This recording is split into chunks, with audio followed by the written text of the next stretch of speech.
Hey everybody, how you doing? We're having a celebration today, and the celebration is All Hail Steve Day. This is officially Steve Day. Steve is a Chess Boot Camp live member, has been, I think, really since the beginning.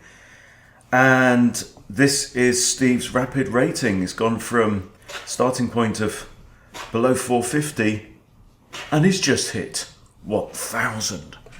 Look at that steady growth over 2 years, doubling your ELO from below 500 to 1,000. So there we go. Steve, congratulations.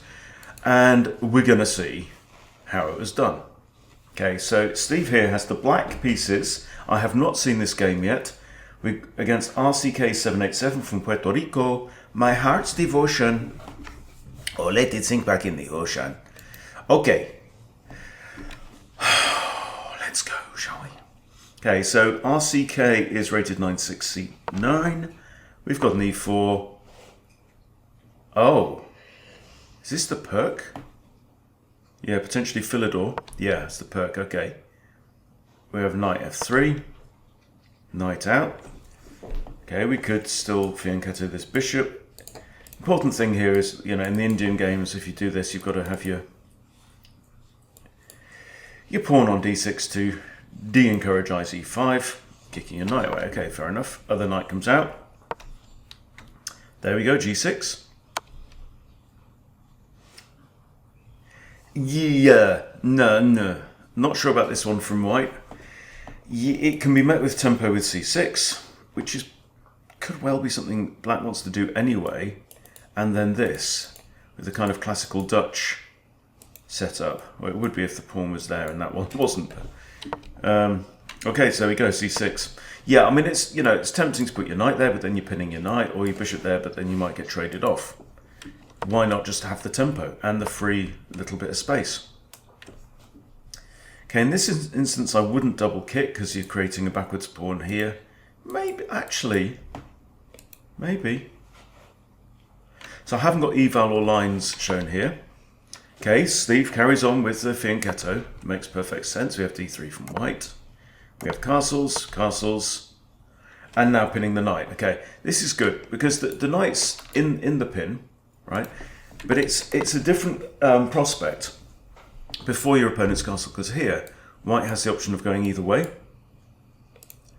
But as soon as they've castled, this queen now has to defend the knight, because although it's defended by a pawn, white does not want to end up with doubled and isolated pawns on F and an isolated H pawn. So what we're doing here is we're tying the queen down. We might also be prompting some weakening move like H3. Okay, we don't. We have rook E1. So the thing I'd be thinking about now is, what pressure can I put on that knight? And I'd be thinking, boom, boom. Because you see, this knight here as well hasn't got the opportunity to come to D2 to back up his buddy as a wingman. So this is what I'd be thinking at this point. Nice one, Stephen. Good boy. Now we have taken away d7 from the bishop. Obviously you don't want to go h5 because you walk into g4 and the bishop is trapped. However, there is an argument to be made for trading one minor piece for these two pawns and peeling open the king. So you never know. So Steve goes for the trade-off. Good. So we're going to have queen takes. You can then centralise your knight with tempo. I don't know whether I wouldn't have kept onto the bishop. Try and hang on to that bishop, maybe play something like this, put the queen behind the bishop, and then think about sacking h3. Get your queen on that square. You have bishop for 2 pawns, but they're important 2 pawns. So, anyway, Steve does this, and the knight goes that away. Hitting the bishop. But, you see, alright, one thing on my mind here is, how worried are we about this bishop? This bishop is neutralized, it's neutered. It could go here, which is in line with our king. But then, you could, I don't know. I don't know whether knight e5 wouldn't have been slightly more aggressive, and it's heading in the right direction towards his kingliness as well. But anyway, so we have bishop, knight c5, bishop goes there. I'm assuming Steve is going to trade it anyway, because that was the whole point. He does. We have a takes. Now what we've done is we have opened up the a file for white, and we've moved one pawn towards the center. So slightly dubious. Okay, a5 prevents this because we just take it. Because white should be now thinking about using this kind of pawn mass and shoving these up black's face, you know. Okay. Okay, well, it's a move. Knight on the rim, looking a bit dim. What's it doing there? God knows. Having said that, it's a relatively equal position, I think. I'm liking this bishop here. I think white should be thinking about advancing these pawns probably, just to create a wall against the bishop. b5. Yeah, obvious now you play it. Yeah, knight can't come in here, can't come in here. I like it. The knight is forced back. Are you going to follow it with b4 or just leave it there? I mean, to me, I think leaving. Because actually that knight has now got no forward square, so you can just forget about that knight and move on. d5. Why?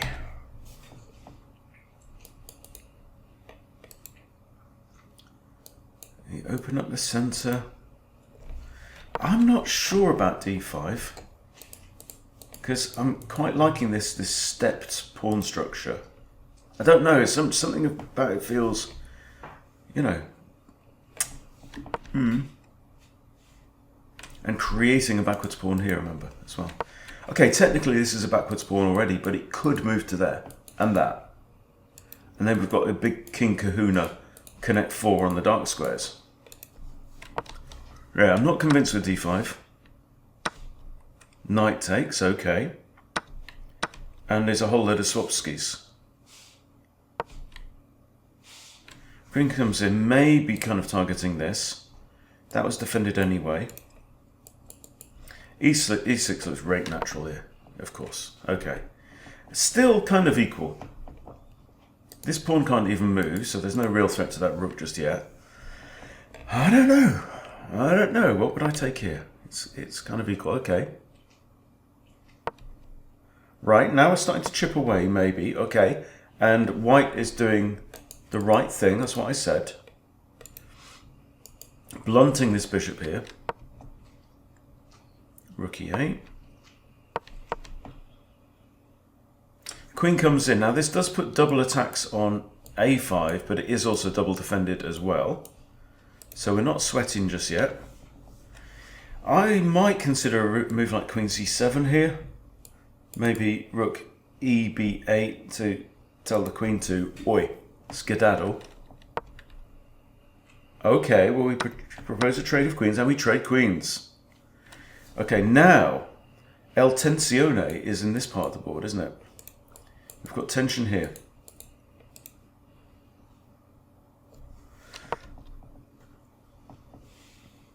White defends. We have an option here to trade off the bishops. Skewering the rook. Rook moves back or whatever, we can trade off. But why? What? Yeah, but why? Why trade off? And why come back? Okay, put the rook on the semi-open file. I like this. Takey, takey. This rook is now tied down. Preparing to double, I guess. Okay. Right, I don't think this has helped white. Look, white here had something resembling a decent structure. If black takes, we take back. We've repaired our pawns as white, yeah? This, nah.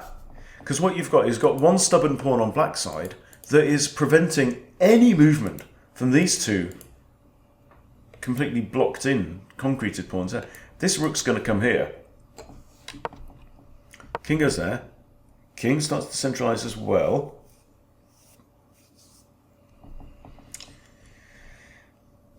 there's an option. Notice here, this rook's the only defender of this pawn, which is also under attack, right? So if you was to do this, right, and rook goes there, you trade off, and king takes or bishop takes, you win this pawn. But having said that, he could just block with the bishop as well. But then that pins the bishop too. So it would be a cheapo. Bishop goes here, defending the pawn. The rook goes in with check. King he move. Okay, now do we double up the rooks? Yes, good man. Well done. Rook he block. Now, I don't want to give up these two rooks on this file. Yes, we've got a slightly superior pawn structure. I think this pawn's a real target, though. So it's a matter of distracting this bishop. Notice the bishop's got nowhere else to go on that diagonal. So the only squares from which it could possibly defend this pawn are these three. So, I don't know. How do we nudge that bishop along? Okay, good. That's what I would have played. Here, and that is a blunder. It just hangs the rook. Boom. Okay, the game goes on.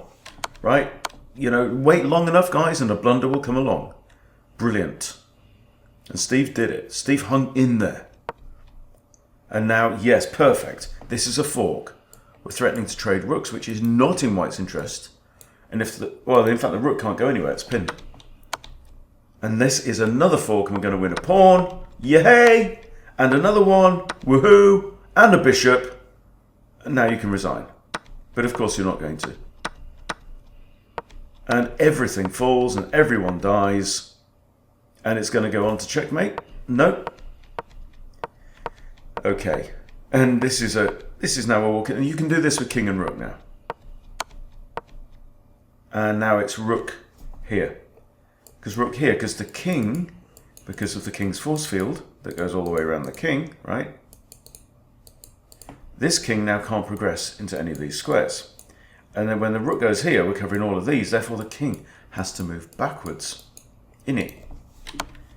There we go. Well done, and he resigns because he knows to get checkmated. Steve, wicked.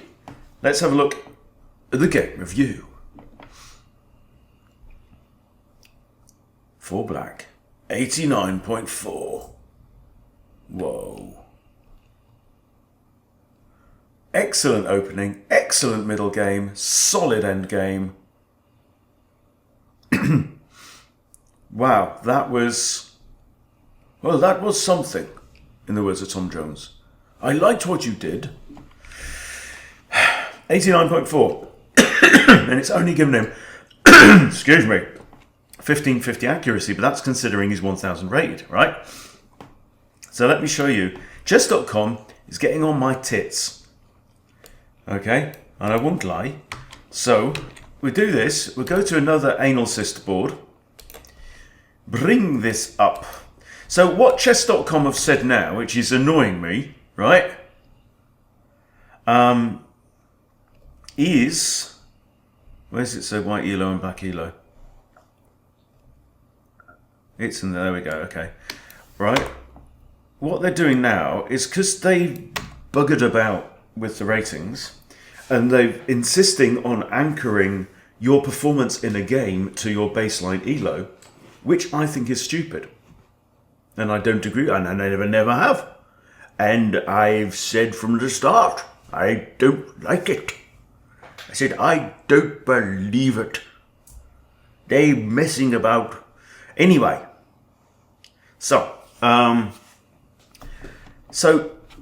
they've got kind of a quandary, and we've seen this in the last few days. If you paste in just a PGN with just the moves, and you don't give it an elo, then chess.com's going, well, I can't estimate how well those players played.